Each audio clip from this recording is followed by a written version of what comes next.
Hello, everyone.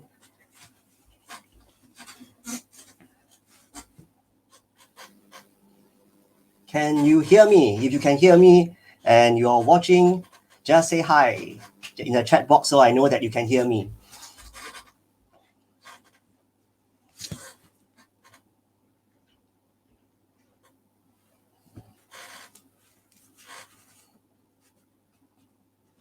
Hello, Belinda. Hi, Meow. Hi, Prof. Chan. Angeline, hello. Hi, so great to see all of you today.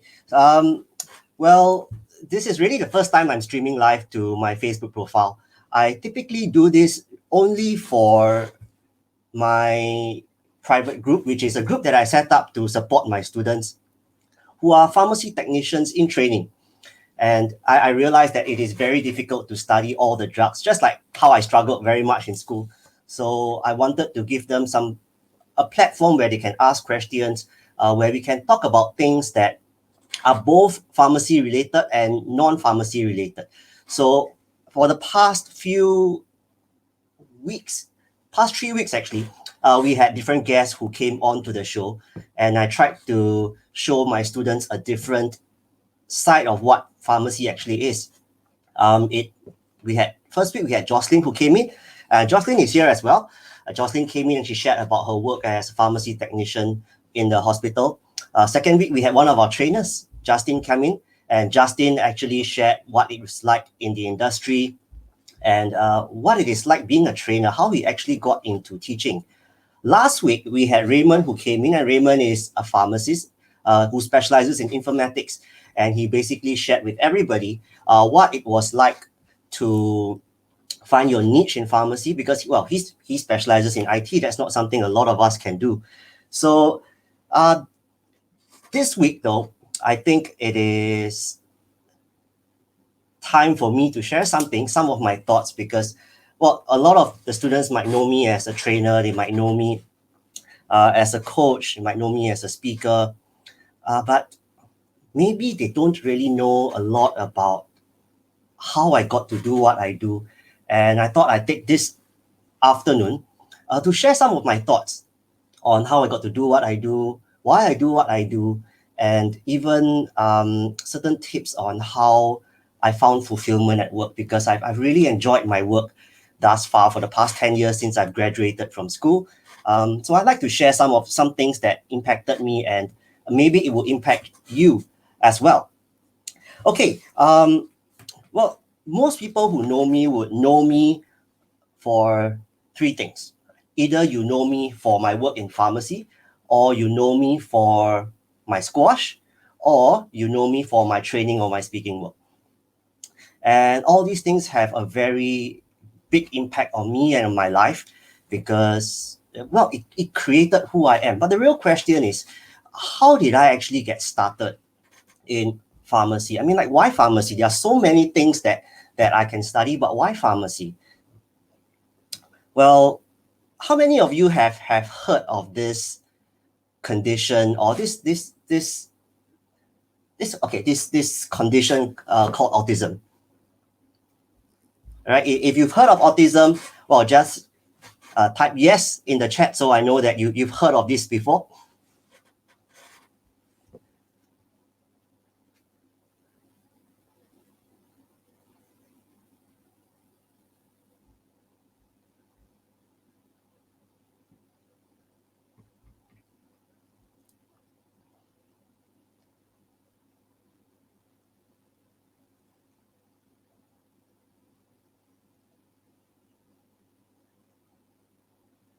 Belinda says yes. We got a few more yeses on the other group. Hi. Yes, so, well, my younger sister is actually autistic.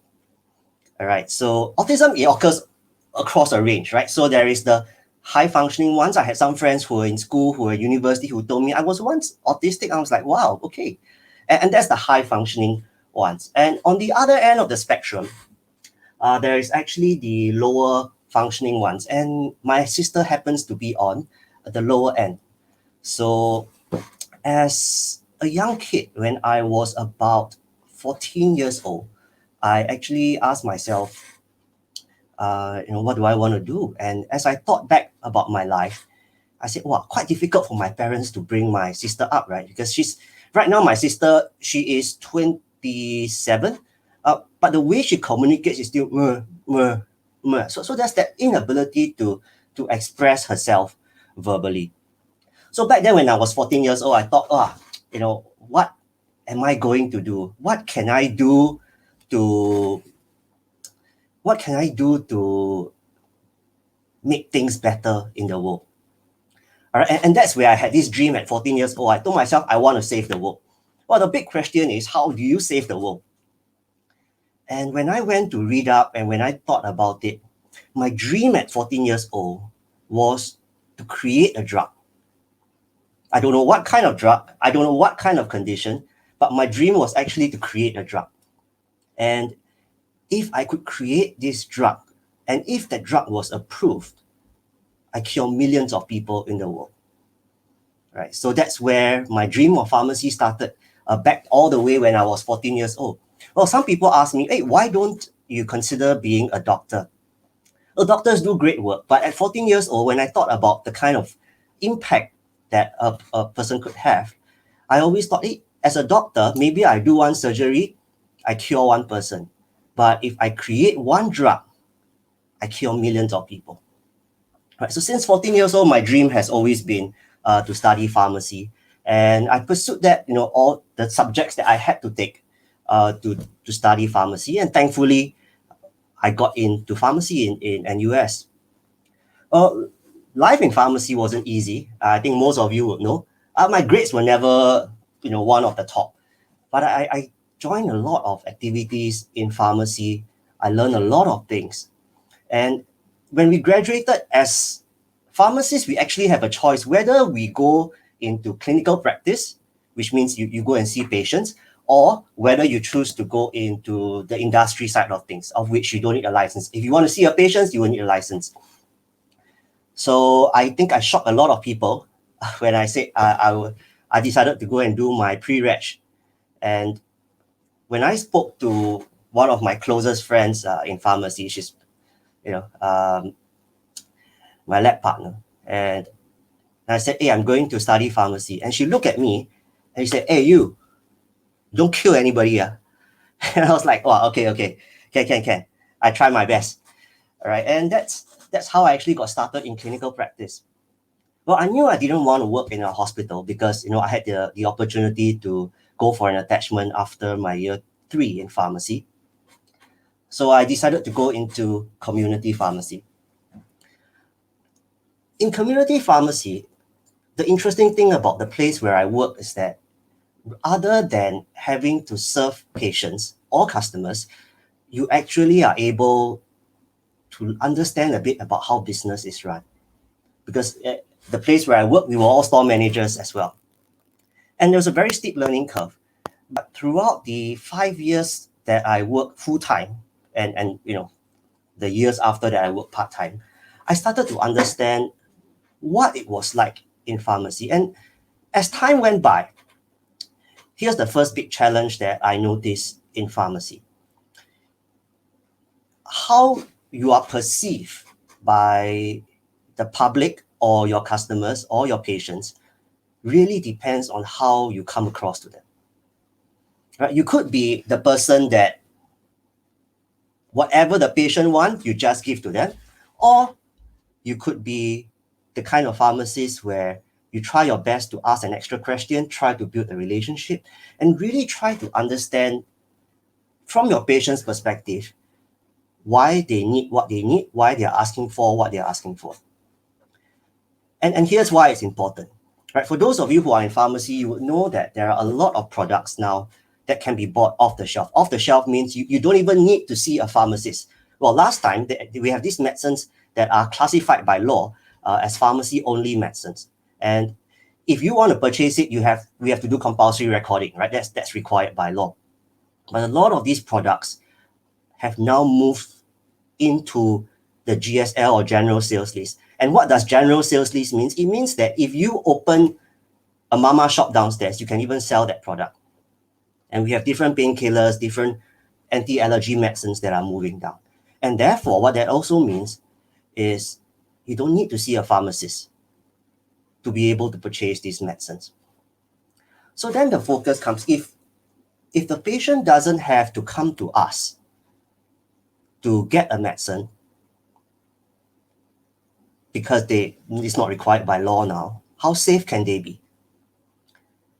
And the only way to be able to do that and to be able to serve your patients at the highest level is really to go and approach them from outside the counter where we usually work. It's easy to stay behind the counter, but it's more difficult to go outside, approach a person, ask them a question. And throughout the years, I've realized that what adds most value to the patient, it's not really how much items you can sell to them, but really, do they really need the item? Because you can sell 8-9 items just for dry skin alone. But is that really the way to keep business going? Is that really the best way to add value? So I found that a lot of times what I did was I told the patient, you don't actually need anything. Just go back home, go and rest, and you'll be okay. And the patient will look at me like, huh, 没有东西买啊? Which means, nothing to buy. But that's true, there's nothing to buy. And when you tell somebody that out of true authenticity, out of a true genuine willingness or desire to help, you realize that the next time when they come back and seek advice from you, they listen to what you say, they trust what you say. Why? Because they know that you're not in it to scam them, they know you're not in it to make money off of them, but you present a logical case and you are seen as someone who can add value. Right? And when you think about, how do you actually add value to people? Well, this exactly is it. A lot of times I see pharmacists who are in the community and they are like, but every day we do the same thing. Every day patients want what we just give, nothing much to ask. What? Really? Nothing much to ask? You have to ask yourself, what does giving value actually mean? And how do you define that by an action? Right? If I think of what value is to me, for a start, value to me meant, how do I give one piece of advice to a patient, something that's not on the box or the label of the product? And you know why I thought about it in that way? Because when I first joined a retail pharmacy or a community pharmacy, I had no idea about supplements because it was very new to me. These are stuff that we don't typically learn very much in depth in school. So I asked one of the retail assistants who I work with, I said, how do you sell this product, or how do you recommend this product to the patient? And you know the answer I got? He told me, actually, sometimes all you need to do is just read whatever is on the box. When the customer hear it, sometimes they just hear you say it, they're happy, they will buy. I was like, wow, is that really what this whole thing is about? And that got me thinking, right? So I realized that throughout this entire thing, the key is to be able to build a relationship with the patient. So 3 or 4 years down the road, when they come back and they say, hey, I want to try this product. And you can say, but you tried it 2-3 years back and it didn't work. Is there a reason why you want to try this product now? Right? And when you are able to build that relationship, sometimes they become friends. And I'm not saying that you have to be friends with all your patients, but they become friends. Just about 3 weeks ago, I contacted one of my patients who's based in Indonesia. And I just dropped him a message to say, hey, how are you doing because of the COVID situation? Just stay safe and, stay indoors if you can. And we reconnected and we started to talk about what it was like previously. And he still asked for advice when it comes to pharmacy. So where is a patient's loyalty? Where is a customer's loyalty? Is it to the company or is it to the person who adds value to them? All right. So my community pharmacy life was like that. People who have worked with me, you will know very well that I spend a lot of time talking to patients, chatting with patients, because when they feel comfortable with you, that's where they are able to share some of their more sensitive things. And it is these little sensitive things that can make a difference in your recommendation. Because you have a bond with them, they come back to you, and then you move away from being a commodity, which is just any other pharmacist or any other retail staff. So when I did that, and eventually my company, I was very fortunate where they actually sent me for a leadership training class at Dale Carnegie. And when I picked up the skills in communication, in human relations, I was very, very curious. So I tried some of those principles on my students, my staff, my patients, and I realized that, wow, it actually made a very huge difference in the way that I communicate. And because of that, I was also very fortunate to have won the Retailers Association Young Executive of the Year, thanks to my bosses who supported me along the way. But here's the thing. When I eventually won the award, which is the Young Executive Award in the retail industry, is for all the NTUCs, all the jewelry shops. And I thought, if I could come out top, like me, with such poor grades in pharmacy, if I can come out top, then imagine if some of my classmates, imagine if they picked up one or two things from me, and if they take that and they combine it with all the technical knowledge that they have learned, all the strength in pharmaceutical knowledge, can you imagine how many more patients they can help? And I asked myself, well, what is the quickest way to actually do that? And I found that by staying at the pharmacy, things were going really well. I had patients coming to me, we were chit-chatting, we had so many regulars, business was doing quite good. But how could I get this out to more people? And I found that the best way or the quicker way to do it is really to stand in front of a group of people and share my thoughts and share my ideas. And that's where the thought of going into an unknown field actually struck me. So what happened was, on the final day of the class, which my company sent me to, I went up to the trainer and I said, hey, how do I become a Dale Carnegie trainer? And he took out from his jacket a name card and he passed it to me. I was like, holy crap, I didn't know he was the MD. I was like, okay. It's not the current MD, I think. I don't know who's the boss right now because I've left Dale Carnegie. But it was the previous MD as I knew it. And then I started to teach night classes, right? But before I taught night classes, there was a pretty tough training phase. And it meant sometimes that on Sunday mornings at 7 o'clock, 7:30, I would go to his place, and one-on-one, he was very nice. He taught me the material. He taught me how to train. He taught me how to tell a story. He taught me how to present myself. And after that, when I finished at about 9:30, then I would rush back to my pharmacy because sometimes I have to work a Sunday shift, which is about 10 hours, 11 hours. So I taught the night classes and it opened my eyes to the world, because in the class, you have people from the finance industry, oil and gas, from IT, from automation, and I start to realize that there is actually a very much wider world outside of the pharmaceutical retail side. And from there on, full-time pharmacist, part-time trainer, kind of swap around. So it became full-time trainer, part-time pharmacist. And after a while, when I left Dale, I started my own business because really I wanted to give it a shot. And the ability to use what I have and share that knowledge with people became something I got really excited in.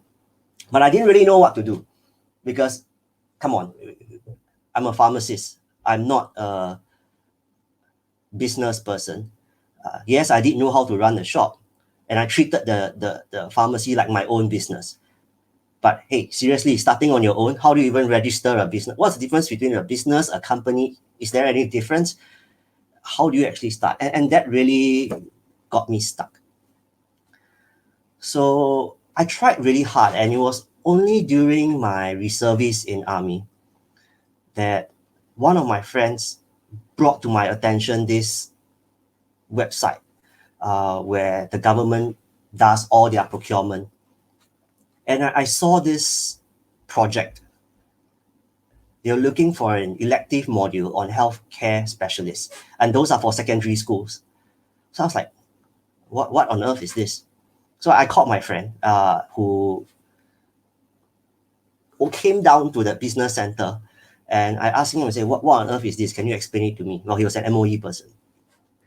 So that's where I started, and I realized that what they wanted to do was to show people what it was like to be a professional. Okay, and these are normally targeted at the normal tech stream. So that's what we did. I designed an entire program. Didn't know how to design a program, but I just designed a program, gave it a shot, and I went in and I conducted that program. Very, very thankfully, I remember the time when I actually got the email to say that, oh, we've awarded the contract to me, my company. And I was like, wow, okay. And that was really the start. And here's what excites me about doing the work that we did for that very first one, because you spend a lot of time teaching people, all the skills as a pharmacist, things that we do as healthcare professionals, things like how do you do a blood sugar test, how do you do blood pressure test, what are things to look out for. At the end of that program, what we do is we organize what we call a health exhibition, and we invite their friends, their teachers, their principals to come down to get a mini health check by all these students whom we have taught. When the students are able to perform a skill, like blood sugar test on their principal, well, everybody wants to prick the principal, by the way. Yeah.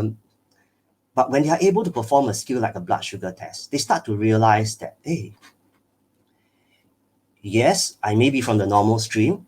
Yes, people might see me as my grades are not so good. But with a skill,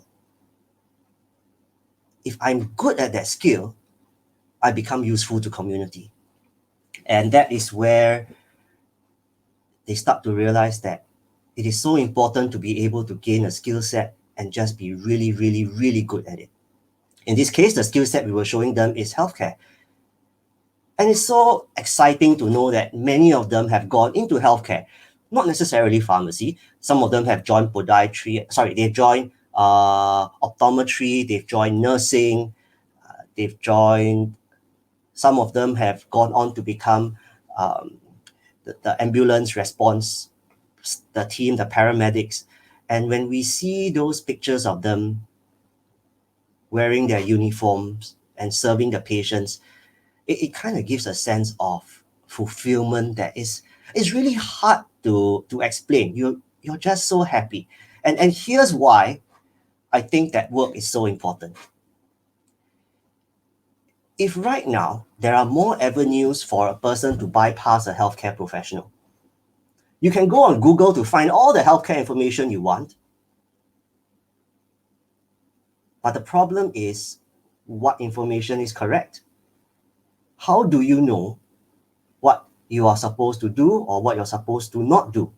Well, the problem right now is it's not a lack of information, it's a lack of curation of information. Now, if one person can understand what we are trying to share with them in terms of quality evidence-based healthcare. And if they take that information and they pass it on to other people, it becomes a copy of a copy. And when those people pass it on to the rest of their friends, it then becomes a copy of a copy of a copy of a copy of good, qualified, evidence-based information. And I think that if we are going to move into the healthcare, if we're going to move healthcare into the community setting, this has to be one way to go. I think that every household should have a health champion that's able to provide quality advice, at least at a very fundamental level. So the experimentation continued. After that project, we got involved in more projects and we started to do things like smoking cessation. Well, I did not ask to do smoking cessation as a pharmacist. It was a task given to me because as pharmacists, we are able to dispense nicotine replacement therapy to patients and they don't have to see a doctor, right? So I happen to have a lot of patients who came in for that. We had a nice chat. I started to understand what makes them want to let go. And also, you start to see patterns on who is not likely to let go of cigarettes. And we move further into the youth side, where we started to ask ourselves, how can we impact the youth? And most of us who are in the healthcare field, you would know that it's illegal. It is illegal for a kid to start smoking. But that's what we did. There was a request for a project. I thought about it. I designed it. We converted it from a class to group counseling. Initially, it was myself and one of my other pharmacy friends, Apinan. One day, we would sometimes go to 4 or 5 different schools in the afternoon. And I always remember the time where he had his scooter and we would just rush from place to place so that we can conduct these 1-hour sessions with the kids in groups. With the aim of helping them to let go of cigarettes and to be able to breathe better and really just lead a happier life. So project after project, right now it's been 4 years. We've done that for the last 4 years. More than 60 institutions, hundreds of kids. And it's, again, something that's very fulfilling, like really happiness, satisfaction. And from there, we move on to, rather than conducting the sessions, how do we train other professionals so that they can conduct the sessions effectively? So they become a copy of a copy of a copy of a copy of good practices. And that's where we are right now.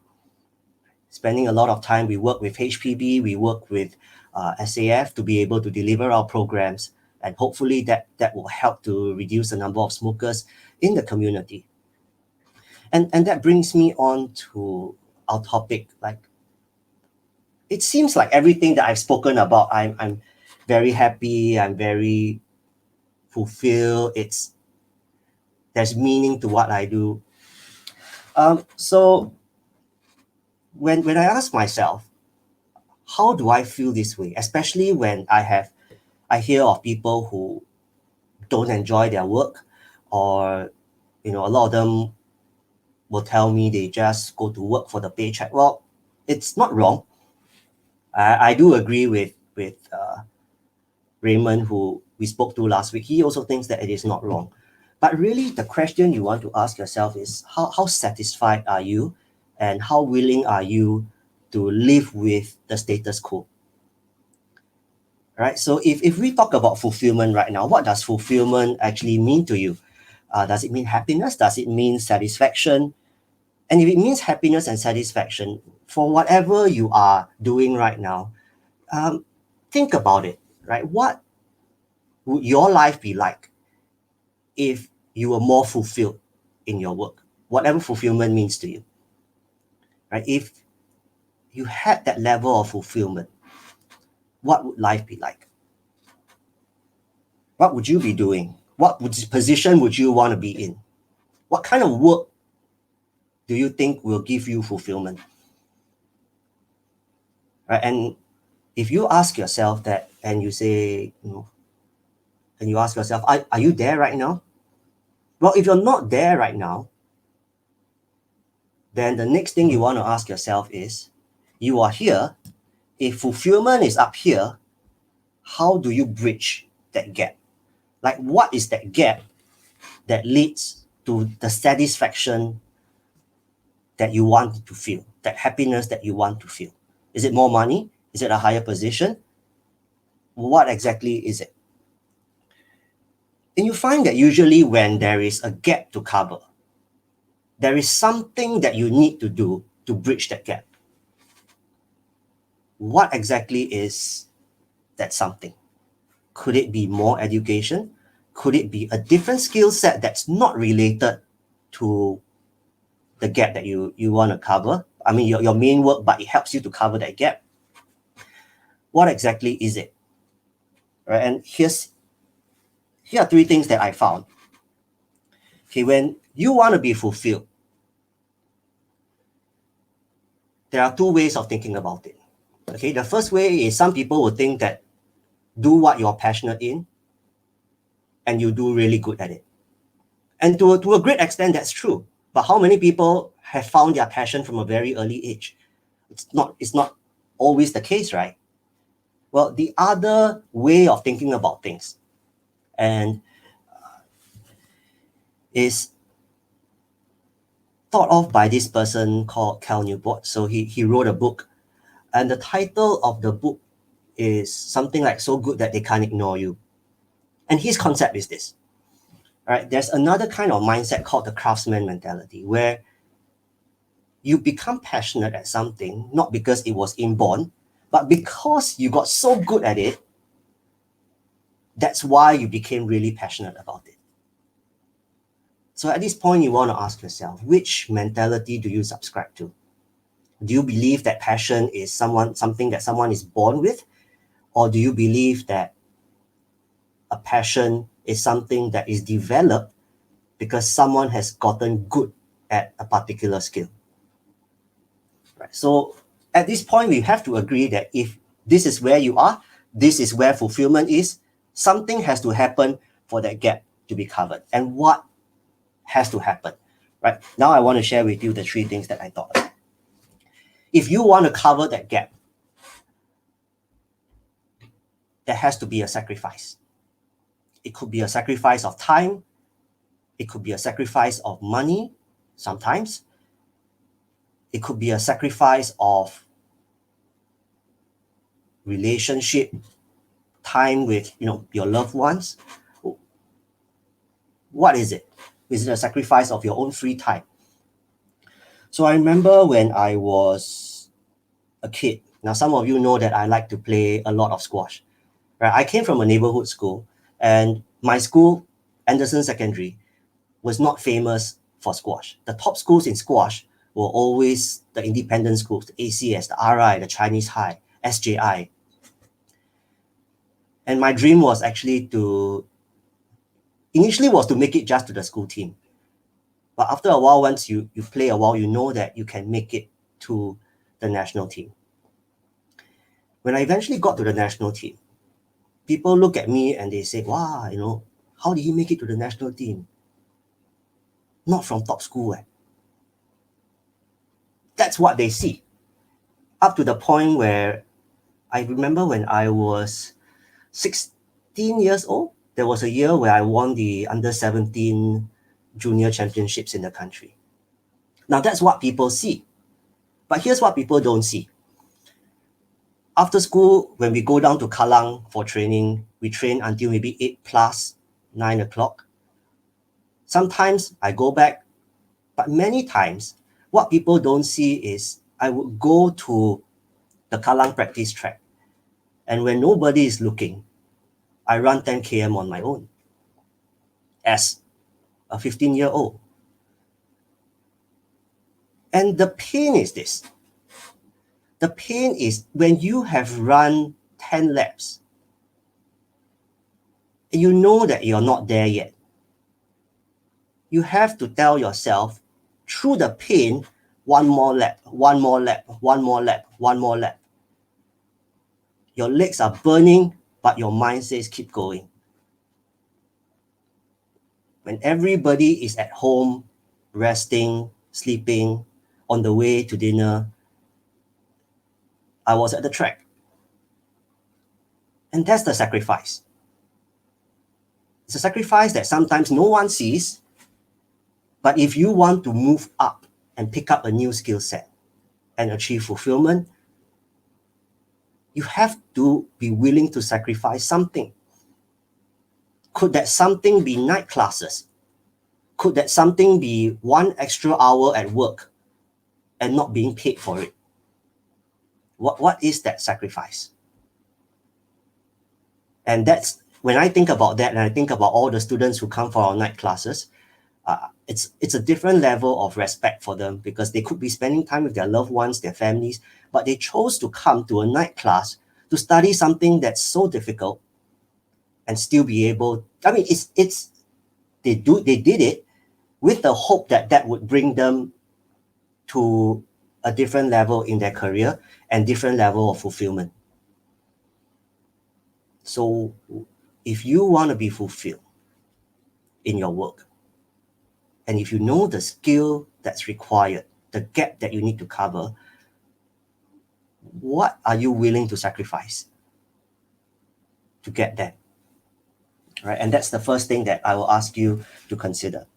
Well, the second thing that worked out for me in terms of finding what I was fulfilled in, like how I moved from pharmacy to training to now speaking, is this. You really have to keep exploring different things and to get used to being uncomfortable. When you try something new, there is always this thing that is inside of you that says, no lah, don't want lah. Change is scary. Change is very uncertain. And that becomes a fear. When people think about that, I realize that a lot of things at work, it's not that people fear the new outcome, but they fear change itself. And if you can help to allay that fear of change, my staff, my students, everyone tends to be more open to the new ideas that come from management. So when I was starting, the business, it took a bit of guts, because that's not the typical path that most of my friends take. A lot of them are working in pharmacy, and they're practicing pharmacy at a very high level. Up to today, every time I speak to groups of people and I speak about my friends, I'm always like, wow, I really respect these friends who are able to stay in their role and be so good at what they do. But I had to pick up a new skill. I had to learn how to design programs. I had to learn how to stand up and share an idea. I had to learn how to teach people to deal with people who come straight up to your face and scold you a 4-letter word. How do you deal with these kinds of things? It's tough. My very first program, that's exactly what happened. I was so excited for our first counseling session with the kids. I went up there, we did a warm-up activity, I was all excited. One kid came up to me and said, hey, Che, you know what? F this shit. So I was like, oh, is this the life of business? Is this the life of running your own programs? Is this the risk that you take? But here's the difference, right? If you want to pick up something new, you have to be willing to be bad at it, to be good at it. And that's what I told myself, and we pushed through. And before you know it, wow, 60 institutions already. And I think about the impact that we have.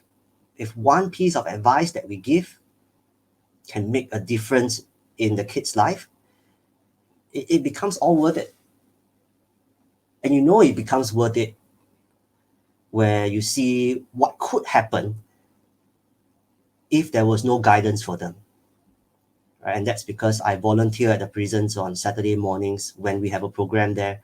And when you hear the stories, well, it all starts from a young age, right? Sometimes. Yeah. So you never know what it is until you try. I never thought I would go into training. I never thought I would go into speaking. And when I think about how I treat my teachers in secondary school and how I treat my teachers in JC, I told myself, right, I will never be a teacher. And Guess what I'm doing right now? Okay, so really it's about getting used to being uncomfortable with different things you've never tried before. We were once given a project on, it's a nutrition project, and I work with about 4 to 5 nutritionists to run this program. I had no idea how to run an event at an entire sports hall, but we work hard. The hours are crazy, but the work is very fulfilling when part of that project involved us having to do a cooking demo. So it was very fun because when we had families and their kids who came by and we saw the happiness in them,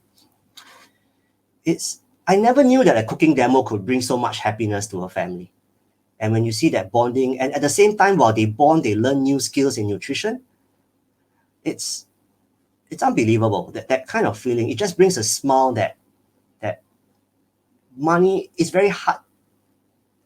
You can't buy it with money. That kind of feeling. All right. So first thing is really to ask yourself, what are you willing to sacrifice to get to a different level of fulfillment? And the second thing is to be comfortable being uncomfortable. The third thing is this. I always found that to be given opportunities to think about different things, it's sometimes opportunities come to you and sometimes you have to create the opportunities. Last week when we asked Raymond what is one thing that mattered to him for an employee of the future, like what do you think is most important? And he says that one of the most important things is to always try to fix a problem. Try to fix a problem. So I remember when I first started my career in pharmacy as a pre-reg. Okay, so what happens is 4 years in school, 1 year as pre-registration. After that, take the board exam, then we get our license to practice. One of the things we had to do as a pre-reg is this thing called a pre-reg project. When I thought about it, and I saw that, the staff, the retail assistants worked really hard, but it did not seem they were being recognized much. What I tried to do was, I tried to design a reward program. So based on the number of compliments that a customer gives, certain staff will be rewarded on different levels, right? You can receive a bronze level, a silver level, a gold level, and they will have a pin. That pin tells everybody that this staff has a certain level of achievement when it comes to customer service. Well, I thought it was a great idea. My friends thought it was a good idea. I spoke to my mom, she refined it, and it became what I felt was a really good idea. Less than 3 months at work, we had a tea session with our CEO back then. And in the room, within 12 seconds of me sharing the idea, he shot it down straight away. So, wow, it was very demoralizing. But we tried to press on. And I tried to implement something like this at the store level to recognize my staff as much as I can. When the staff realized that they were being recognized for their work, they tend to be more motivated. You tend to create a more family-like kind of culture where everyone fights for everyone, everyone takes care of everyone. And that is where I started to realize the importance again of how important it is to treat your staff well. If you treat your staff well, they'll treat your customers well. And when I was fortunate to be able to go to Disneyland in Hong Kong to learn, well, it's the same principle. Treat your staff well, and they treat your guests well. You always have to think about how you can fix problems. Sometimes the way to fix a problem is designing a simple spreadsheet at work. One of the things that was difficult for one of my friends, he runs a sports shop, is it was hard to keep track of sales. When you find that it is difficult to keep track of sales, without data, you can't make decisions. So I asked myself, what is one of the best ways to keep track of data? Well, it's to design a simple Excel sheet. But me, I have no idea about Excel. I don't deal with Excel. I stand in front of a class and teach. And that is where we tried to fix a problem. Learn Excel, learn formulas. And by the way, that's where I realized how powerful Excel actually is.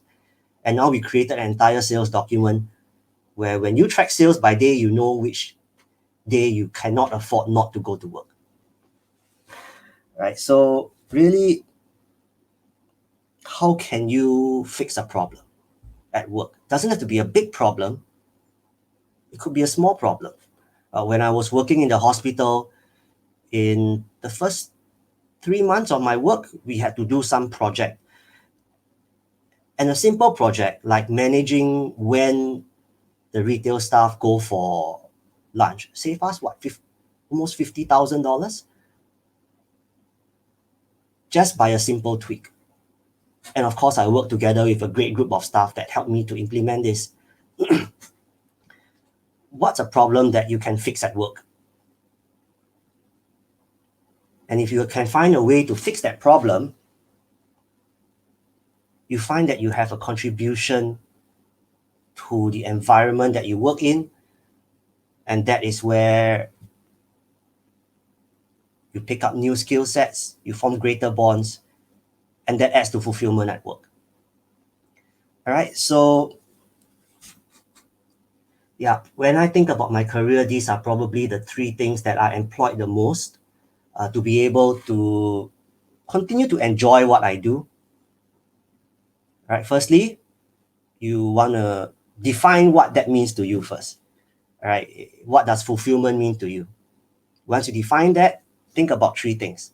The first thing is to get there, what are you willing to sacrifice? Right? If you're willing to sacrifice something, fine, great. If you're not willing to sacrifice it, then you have to be content with what you have, unless you can find a different way.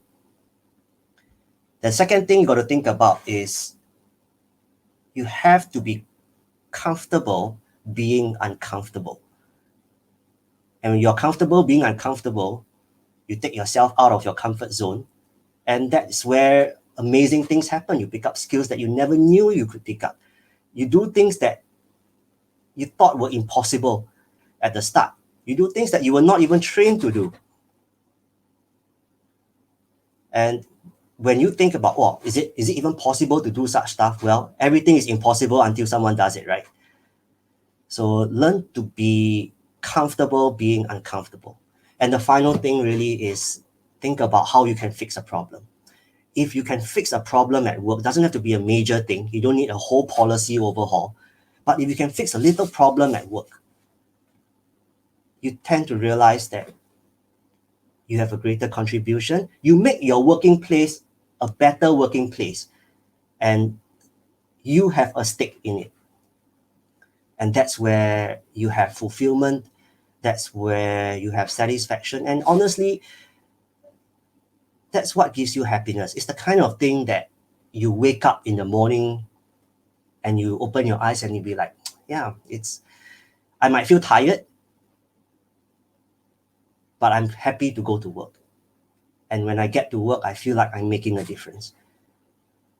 So those are my 3 tips for today.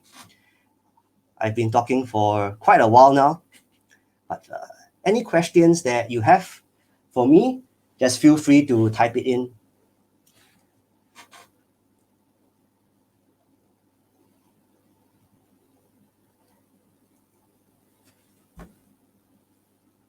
And just something that came to my mind when it comes to putting in effort to get to where you want to be.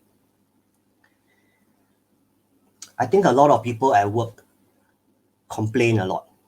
They blame the company, they blame the policies, they blame the government, they blame the economy, they blame everything else. But the question I like to ask this, and a significant number of my students have actually asked me this, like, how do I think about this thing? Okay, so here's how it goes. If you want to complain about something, that's fine. But you want to ask yourself, what have you done to try to make it better? If you have tried your best, you have tried everything, like touch your heart, you have tried your best, done everything you could have done, things that you were not comfortable with doing. If you have tried your best, then you can complain all you like. But if you haven't tried anything at all to make the situation better,